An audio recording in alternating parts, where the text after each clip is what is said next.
The Texas House gave its stamp approval to a bill that would usher in $4 billion in cuts to public schools across the state. And a measure that could slash those cuts in half also got the green light as members sent another bill to a conference committee for final consideration.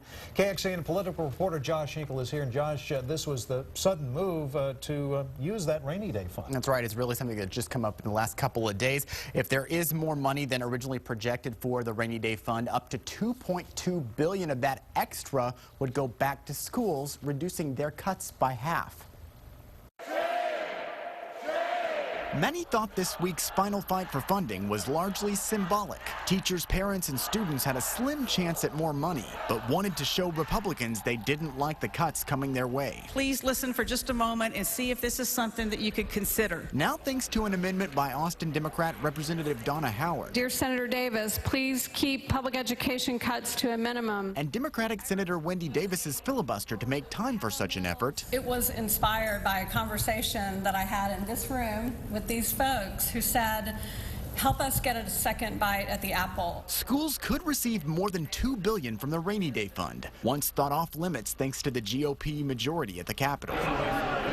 But in the few hours between the measure's first mention and a final House vote, Howard saw her hold slipping away, with influence from outside conservative groups. Those folks somehow got to some of the legislators and got them to change their votes. But in the end, a Republican amendment to strip her amendment failed. When we come in next session, we're going to have another deficit, and we're going to have another shortfall, and we're going to have to sit back and figure out what the most prudent way is to manage whatever dollars are available. It's passed the House now, but must now go to the approval from the Senate, a conference committee then, and then finally a vote from both chambers. Howard's amendment needs 2/3 of the members to vote for it to survive, and if it does, it still has to get past the governor, who has been long against tapping the rainy day fund. Josh Hinkle, KXAN Austin News.